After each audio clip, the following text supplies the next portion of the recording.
then, shall we commence? Welcome to episode 26. Boom! This week we're talking about attachment styles. See? Specifically, how to hopefully develop a more secure attachment style. That's the goal. That's the dream. That's the desire. Yeah. So if you are unfamiliar, I thought maybe we could start with doing a quick little snippet for somebody who doesn't really know the attachment styles. Yes. Just a little recap of what's attachment theory. Yeah. So basically your attachment styles are essentially often how we show up in our relationships. Yes. And these attachment styles that we have, the way we show up in our relationships is often a result of the attachment styles we had with our parents growing up. Our caregivers. Caregivers and what that looked like. Yep. I thought today we could focus on predominantly anxious attachment, avoidant attachment, and secure attachment. Yep. Anxious attachment is typically when you are showing up in your relationship and you're feeling, anxious and just needing lots of reassurance, lots of like, do you love me? I think, Braun, I'm curious for you, I think you've said in a previous podcast that anxious. Couple of previous podcasts where I've expressed that most of my life, I was definitely dominantly anxious attachment style. Mm-hmm. Yes. Yeah. And yes. I was as well. Do you have a sense for you why you were more anxiously attached? I think a lot of it comes from, I remember having a therapy session years ago where I was going really deep into my feels and I was really raw in this therapy session. And I had this memory from when I was a baby come up. And I've talked about this publicly online before. Not recently though, so it's actually good to kind of talk about because it's actually a really powerful story. I had this memory, and I don't know if I've told you. Yeah, you're nodding. You know what I'm going to say. Yeah. Where I was in my crib and I was bouncing up and down in my crib, crying. I mean, I'm a baby. I'm a toddler, and I'm crying for attention. And I have this memory of bouncing out of my bed and landing on the floor. And just being like, if I'm being honest, like emotion comes up right now, just talking about it. Yeah. So it's palpable. And so when I'm telling this to my therapist, I'm like, I have no idea where this memory is coming from because I didn't know if this was real. And I'm like crying in a, beautiful, cleansing, healing way as I'm expressing this to it felt like a release. And I remember talking to Mom about it and her confirming that did indeed happen. And I won't go into like the full story of why it happened and, how much sorry Mom felt because of that. And it ended up being a really, really beautiful experience between me and Mom, and ultimately just like acknowledging why there was such a big part of me that felt abandoned and hurt because it left in my crib when all I really wanted was my mom and that sense of security, that sense of comfort to know that I was okay and to know that I was loved. And I think it might sound weird to some people, but I really do think that a big piece of my nervous system learned at that young age that love and safety and security has the potential to be threatened in a really, really like fundamental way. And so growing up, there was always this sort of background and sometimes very much in the forefront neediness from women, attention, love, connection. And, this manifests for men, for so many men, for so many different reasons. And that's not the only reason. I know of a few other reasons of why that's manifest in my life, but that one comes to mind the most because it happened at the earliest that I can remember and played, I think, such a significant impact on the way I've shown up in my relationships in the past and what I've had to do to like look at that and heal it ultimately. Yeah, that's a perfect example of something that happens in our younger years that can literally stick with us our entire lives. Yeah. So Mom, if you're listening, you're a horrible parent. Holy shit. Did you just say that? Mama dog. No, I'm just kidding. Obviously just kidding. Our mother is the best. She is the best, and father as well.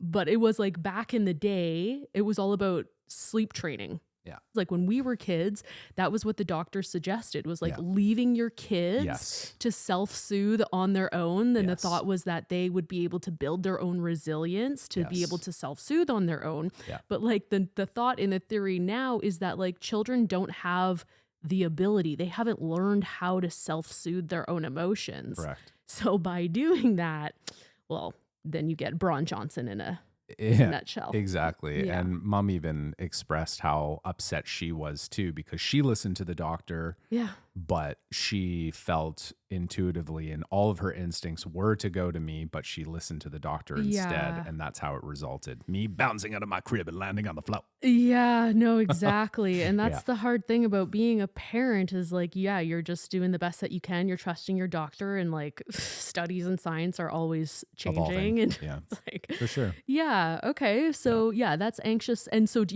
you have you found then throughout your life in most of your relationships, you have felt that anxiety with your partner, or you've needed lots of reassurance? Yeah, it's something that I've had to evolve. And I think that's a big part of what we're going to be talking about today is Yeah. how to evolve that. How have you and I evolved that in our own lives? But yeah, absolutely. Yeah. Like I remember in my teenage years and into my early 20s, even to this day, a little bit, it still pops up from time to time. The way I measure healing with like mental and emotional healing when it comes to our trauma responses is two variables, the frequency and the intensity. So how often does the trauma response come up? And when it does come up, how intense is it? Right. And so the frequency in which it would come up in my relationships when I was in my teens was like 8 out of 10. Like I get people to, when I'm working with people in session, I get them to measure it at a 10. For me, it was a lot. It was frequent Yeah. to the point where, I developed jealousy and feeling like I needed to control my partner. And like, I hated that. And the intensity was high, like easily 10 out of 10. Yeah. Whereas now the frequency is like 1. That's awesome. Yeah. And the intensity when it comes up, I would say probably like a 4 out of 4 or 5, Yeah. because it does come up, Yeah. but it's rare. And when it does come up, I do the work. I show up for that inner part of me that feels like it needs to be reassured. It needs to be loved. It needs to be connected with. And I reparent myself through that. Yeah. And so that's what we're going to share a little bit today is like how to essentially move from being an anxious person in your relationships to feeling more secure. And someone who has a more secure attachment style is essentially someone who, is good with intimacy, is open to intimacy, feels great with connecting on a deep level with another human, but also loves their independence and feels okay being away from their partner. Yeah. And feels secure within that relationship. Yeah. And I think also has learned how to, keyword, learned how to, because a lot of us don't get taught this, has learned how to communicate the navigation of all of that. Yeah. Because the truth is, a lot of us, whether we are secure, avoidant, or anxious attachment, we have our shit that comes up. And so the question is, how can we communicate that vulnerably with our partners in a way that can be productive? And we're not attacking, we're not blaming, we're not making mountains out of molehills either. We're just bringing it up and using the relationship as a container to heal, as opposed to a relationship as the opportunity to get re-traumatized again and again and again, which is what I see happen so much in the world. Totally. Yeah. So we'll delve into that. And then just quickly, so we've talked about anxious attachment, secure attachment, and then avoidant is typically somebody who has deep fears of intimacy. Correct. So it's like, deep down at their core, they too want love and connection. But, in their nervous system, in their body, there is a fear of intimacy. And I don't know about you. Oftentimes people with anxious attachment end up in relationships with avoidance. Yes. Like it just seems to be this dance that always happens. Yep. You're with somebody who And there's good reason for that. Yeah, you're with someone who's more emotionally unavailable. And I don't know about you, but I've definitely had the experience of often with avoidance is in the first couple of months, they are emotionally available, but it's when stuff starts to get really real, when the emotions start deepening and you're at that level of the like, I love yous. Right. That's when the fear can really kick on. And, it's really interesting to see how with that avoidant attachment, how that can play such mind games with a person where they start finding issues in the relationship that maybe in reality aren't really truly a thing, but Yeah. it's almost like subconsciously they're trying to find an excuse to end the relationship because deep down there is that fear of being abandoned. So it's easier to just shut off the emotion. Correct. Yeah. Yep. I thought I would share for me, I think where my anxious attachment came from, because I think mine is different than yours. Yes. And Oh, you didn't bounce out of a crib and land on your back? No, I didn't. Just making sure. No. And so often, they do say that like an anxious attachment can form if a parent was kind of like emotionally inconsistent or not always available in childhood. Yeah.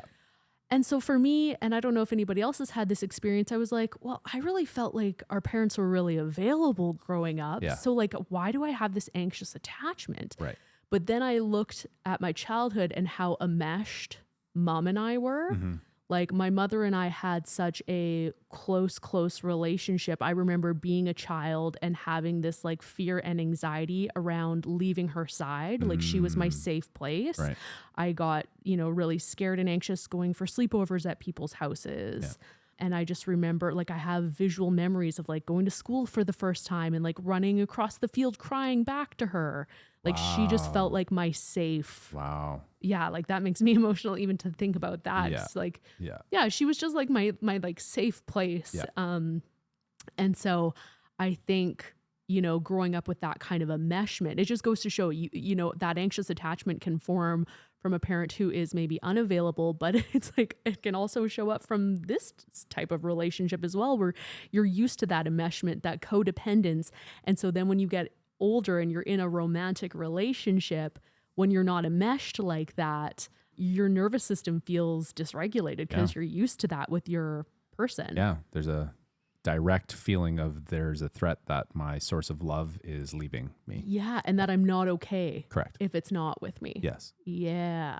I think it's also really interesting to note that, and I don't know if you've had an experience of this, that it can show up from experiences that you've also had throughout your life. Oh, yeah.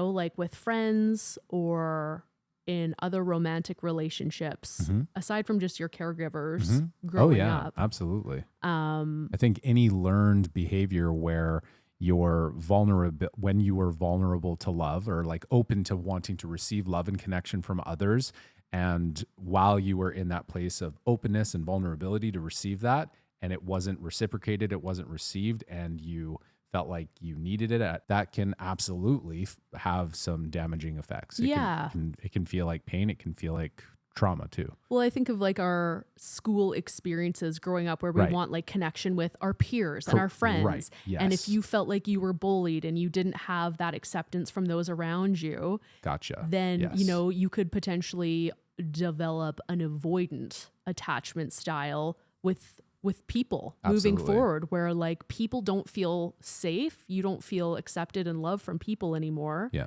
So as a whole, you just kind of like avoid friendships or deep, intimate relationships with people. Right. I also think of romantic experiences where like maybe you had somewhat of a secure attachment style, but then you had a deep betrayal in a romantic experience, like someone cheated on you. Right. And that can be super traumatic. And so as a response to that, you then start developing either more of an anxious style where like your next relationships, you're super anxious all the time. Right. Always checking in. Always checking worried, in, always scared. worried, paranoid, hypervigilant.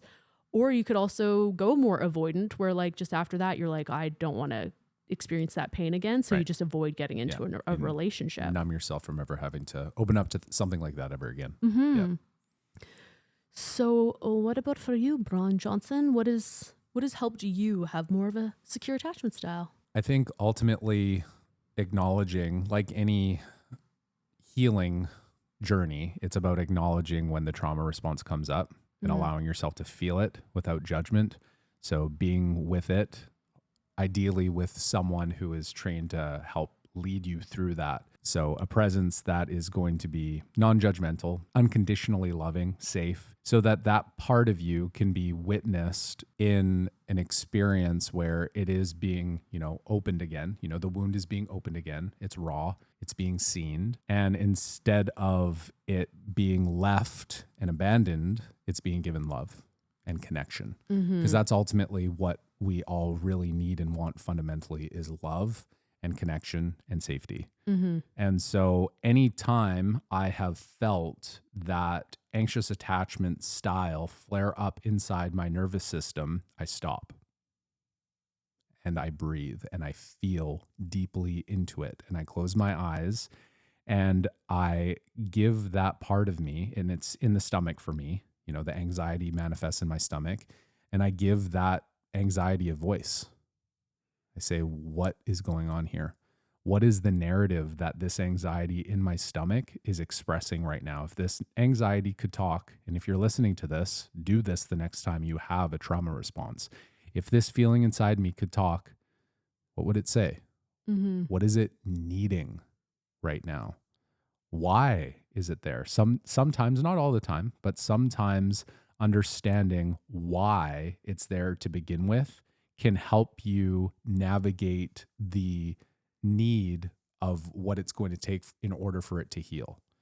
So that's the work, is showing up for that part of you, asking what it needs and giving it to yourself, whether that's reassurance, a reframe on what the anxiety is expressing. You know, in other words, my partner isn't texting me back. This has been a big one for me. My partner isn't texting me back. I'm feeling anxiety, and that anxiety is saying my partner doesn't love me. They have abandoned me. They have forgotten about me. They don't love me. And that means that I'm unworthy and I'm unlovable. And so when I sit in that, it's about getting present to that narrative and asking, is that actually true? Or is that just a trauma response? Yeah. And that's the thing about a trauma response, is that it's always rooted in a sort of non-reality. And that's why we call it a fragmentation. It's not based in truth. It's based in a false belief system that was created from an experience when the fear and the abandonment took place to begin with. And so a story gets created based out of that to protect us in the future from something like that ever happening again. But that's the thing, is that it's often, almost always, not true. In other words, when my partner doesn't text me back, it's not because she doesn't love me and that I'm not lovable. It's because they're busy. Yeah, she's probably working. Yeah, exactly. Yeah. And that's okay. So it's about healing. The healing journey from anxious to secure is about integrating the truth of what's actually happening versus the narrative of the trauma response that's coming up within you. And again, what is the measurement of that healing journey? It's those two variables. How frequently is it happening? How often is it coming up? The trigger. Yep. And the second one is, when it does come up, what's the intensity? The goal is to make those numbers go down. And over time they do. Yeah. If you keep on showing up for yourself and holding space for your trauma responses, you can build a secure attachment style. It takes some time, and it's an ongoing process. Like we said at the beginning of the session, you know, I still have those come up, but the intensity and the frequency is way lower. Yeah. I feel like the way that I would articulate what you're speaking to is like learning how to self-soothe. Yep. Yes. It's like you grew up with this certain way of feeling in your relationships, and now as an adult, you have to learn, because maybe a parent didn't provide that for you growing up. And now as an adult, you have to learn how to self-regulate and self-soothe when those anxieties and those feelings do come up in your body. Yeah. And it is what Braun spoke to. It's, you know, I think a lot of it is, it's just like, how do you regulate your nervous system? Yeah. When you're feeling anxious, what works for you? Is it having a hot bath? Is it calling a friend and being able to speak to it? Is it going to see a counselor? Is it breath work? Is it going for a walk, a workout? And as you just said, you know, it's crazy the stories that we can create in our minds when we are in that state. And I don't know about you, but I've definitely had experiences with relationships in the past where, and I think a lot of us have done this who have an anxious attachment style, you like lash out at your partner or you speak to them. Like I remember I was dating this guy once, and this was when I was like, you know, I grew up with an anxious attachment style. And then I had also had that experience with my past partner who there was infidelity involved. And I had multiple experiences with infidelity in the past. And so now I'm like hyper vigilant always looking for a partner who's cheating on me. Right. Or something being wrong. And like now you're in a relationship and you're just scanning for any evidence of someone hurting you that way again. And I remember a couple years ago, I just started dating this guy, and he was actually really cool. And it was the first time I had really started to feel deeply for someone since a lot of these traumatic experiences had happened. Mm-hmm. And so I noticed myself creating all these stories, and looking back now, I'm like, he was actually a really good guy, but I was not doing a good job of self-soothing myself. Right. And I was just like getting emotionally chaotic. Right. Because I just didn't know how to take care of that chaos inside of me. Yeah.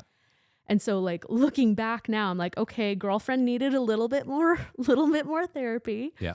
And if I could go back to Danae then, I would be like, okay, I think when we're in those moments, to maybe not, this is just my personal opinion, to maybe not reach out to your partner when you are in that activated state. Oh. I think to take a moment to like try to regulate yourself. Once again, whether that's calling a friend, for me, that was really helpful, having a hot bath. And then when you're in that more regulated state, then ideally we find a partner, as you said earlier, where we can heal this stuff. Yeah. It's like a lot of our attachment woundings happen in relationships. Yes. And we can then also heal them. The best way to heal them is in partnership with a healthy person. Correct. So I think there is also, in forming a secure attachment, is like looking at the partners that we're choosing, and are we choosing people who are unavailable, emotionally unavailable, or are we actually truly choosing partners that are safe and we can learn to be safe with? Right. And I think part of that too is like looking at your childhood. Like, you know, if you keep choosing partners who are abusive, emotionally unavailable, like not a healthy partner, you're probably not going to feel secure in that. But like looking at your childhood, was that the dynamic that you had in your family growing up, and recognizing that, okay, I need to see this pattern and choose a different kind of partner moving forward? Yeah, I think that's interesting, because I think that ultimately, whether we're conscious of it or not, hopefully we can be conscious of the partners that we choose. But I think a lot of the times the ones that we end up attracting are the ones that assist us in the healing journey, whether we're ready for it or not. Right. Like that bring up our shit. Correct. Yeah. So ideally, yeah, you want to be with a partner who you can have these vulnerable dialogues with and set the intention within the relationship for it to be the safe space where you guys can heal together. Is that always reality? Absolutely not. I think it's becoming more reality as people and human beings see that the healing journey for themselves is actually ultimately the only way that they can really get to a happy life, as opposed to my partner needs to change, the world needs to change, other people need to change, the government needs to change in order for me to be happy, etc. You know what I mean? It's like, it's only when we take responsibility for our own healing journey and have the courage to do so, despite it being scary as fuck a lot of the time for a lot of people, that's what's going to ultimately bring in the relationships that we truly want. Right. Yeah. That's why I made my focus with my coaching business, healing your shit first. Yeah. So that you can attract deeper, more meaningful, authentically happy relationships. Totally. That's what it's all about. Yeah. Sometimes it's taking a break from dating, perhaps, and just committing a period of time to, you know, if you keep choosing attracting really unhealthy partners who have not been great for you, like maybe it might be one of the best things I ever did for healing my attachment style or improving it. I was single for 4 years. Yes. But that was one of the best things that I ever did, because I was able to go to counseling and work on like my inner wounding, what I was attracting. And then once you start working on those things, inevitably once you start to heal your wounding, you start to be drawn to healthier partners. Right. And it's like when you're younger, you're probably more into that bad boy who didn't want to give you attention. But after you do your healing work, it's like, that's not cool anymore. You know, like the people you look back on now that you used to be attracted to, that's not hot after you do the healing work. True. Right? Yeah. But a lot of aspects of them for sure. Yeah. I think the other part of like having one of the things I would recommend to someone is like have a period of time and being single is like learn, I think often with an anxious attachment style, we're looking for another person to soothe us. Yeah. And spending a good chunk of time with yourself, improving that relationship with you, becoming your own best friend, getting to a place in your life. This has probably been the thing that shifted the most for me, was filling my own life, my own heart, making my life so fulfilled that I didn't feel like I needed a person to complete me and make me feel okay. Mm-hmm. And I think it's asking yourself, like, what do I need to do in my own life where I can get to a place that I feel so secure with me, my relationship with me and my life, that like even worst case scenario, if someone did leave me, if they did cheat on me, whatever, knowing that you're going to be okay. Yeah. And I think that's the thing now for me, even in my current relationship, I'm with a partner that I have a lot of trust with, I feel very secure with. Sometimes I still have those pangs of anxiety that flare up. So it's like in those moments, challenging yourself. Is this in reality? Is this an actual true thing? Or is this just me creating a story, maybe doing some breathing, calling a friend, but then also asking yourself, like, what's the worst thing that would happen if this partner was cheating on me, if they did leave? Totally. I'd be okay. Yeah. Because I'm good with me. I think that's a really good question to ask for everybody with anything that's causing us anxiety in our lives. What's the worst that could happen? And the truth is if we're being real with ourselves, we can deal with worst case scenario. Yeah. We can deal with it. Yeah. Human beings have survived this long. We're more resilient. In other words, we're more resilient than we think we are. Totally. And we give ourselves credit for, especially when we're in that state of anxiety. So if we stop and ask ourselves that question, it can be a really powerful shift to get back to a regulated state. Yeah. And asking yourself, like, not only building a life that you feel jacked on, but also getting to a place where you feel really like you're a worthy person to be with. Yeah. Like I think sometimes it can be really easy with an anxious attachment style in a partnership to get anxious that your partner's going to leave or choose someone else. But to like, if you can get more connected to, I'm an awesome person. I would date me. Yeah. I am worthy of being loved. Yeah. And if someone's going to leave me or choose to fuck this up, like I feel bad for them. Yeah. Cause like I'm pretty awesome. Yeah. 100%. The more you can get to that place where I think a lot of the time that's where anxieties can lie, is like feeling insecure that we might not be enough. Yeah. And so our partner is going to choose someone else. Absolutely. I think we should talk a little bit about what it feels like to be in that secure mindset, because whether you are anxious or avoidant, maybe we'll do another episode on being an avoidant, what it feels like to be in a secure mindset is really, really beautiful, because you get the best of both worlds, which is investing yourself emotionally, vulnerably, even intensely in the best relationships, passionately. So you have that intimacy with them, and simultaneously acknowledge that you're two different individuals with two different goals and sets of values. And hopefully a lot of those goals and values align, but ultimately you're autonomous, sovereign beings that are separate from each other on a physical level. And so there's this interdependent dance that gets to happen where it's like you love them so much and you love investing your time and energy into them. And at the same time, you don't feel enmeshed with them. You feel that your happiness doesn't have to rely on them, their attention, their presence, because, like you just said so beautifully, you've practiced giving that to yourself first and foremost. You don't need them. I like the difference in this wording. You don't need them, but you want them because you love them. Totally. Big difference between neediness and genuine desire. Yeah. Desire is good. Desire is healthy. Desire is beautiful. Neediness is coming from lack and fear. So when we're in a secure attachment style, it is the best of both worlds. One being you get to enjoy your partner, and two, you also get your sovereignty, your freedom, your independence from the relationship to do life the way you want to. And when you go back to them at the end of the night, Yeah. Delicious. As you spoke to that, it just like really made me think of how different attachment styles for yourself can show up with different partners.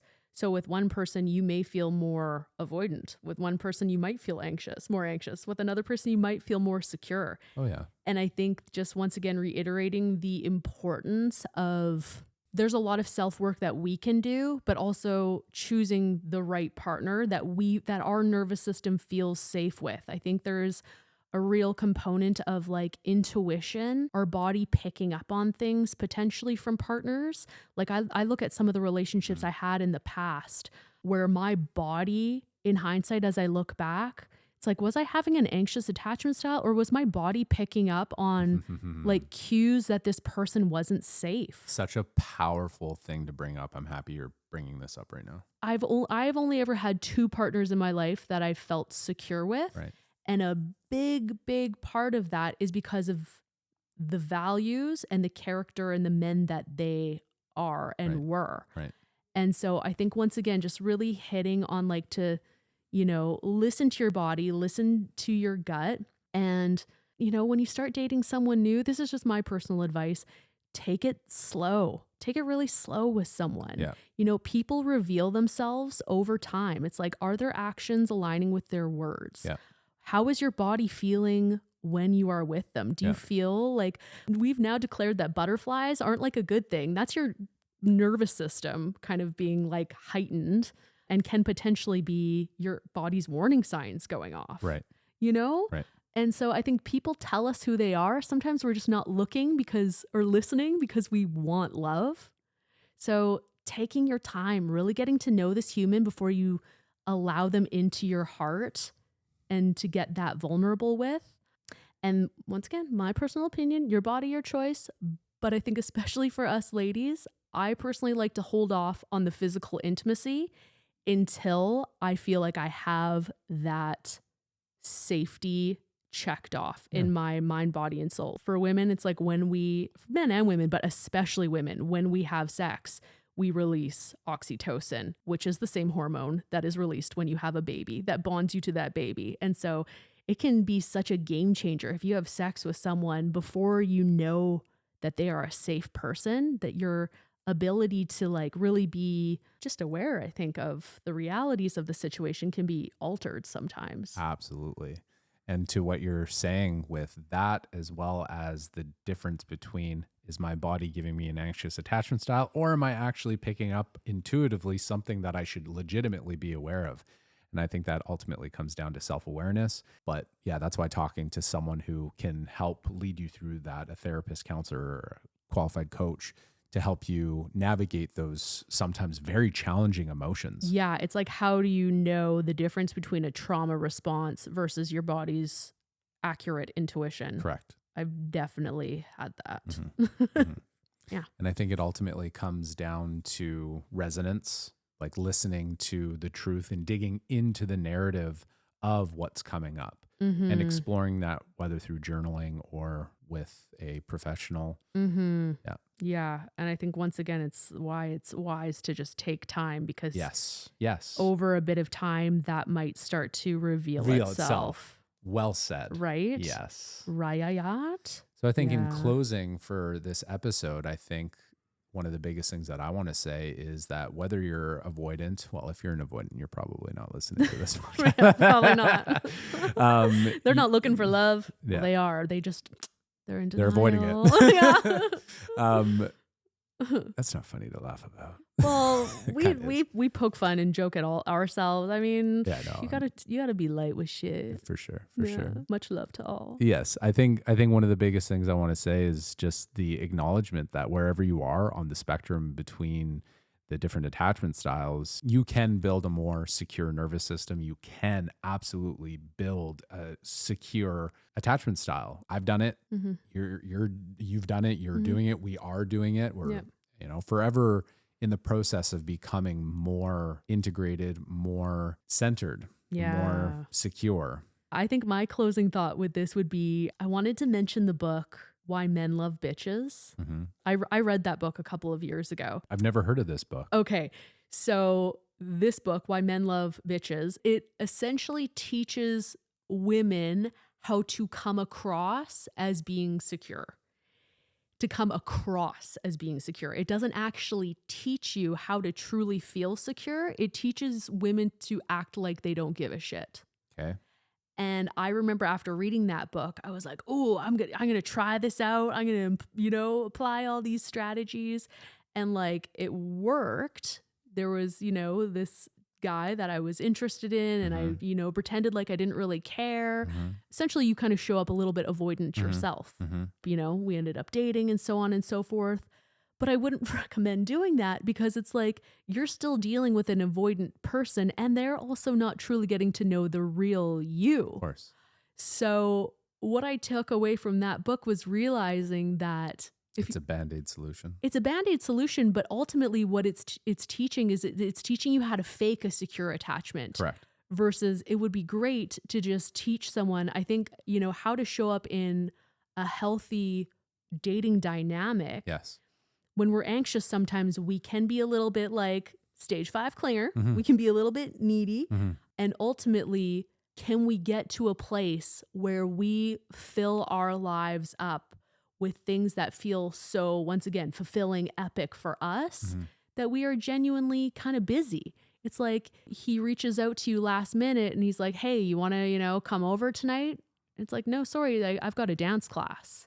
And you're not faking those things. You're not lying and making things up to seem like you're unavailable. You're genuinely prioritizing, creating your own epic life, prioritizing your own hobbies, passions, interests, and making that more of a priority than this new human that's come into your life. They have to earn that place to, be prioritized. Yes.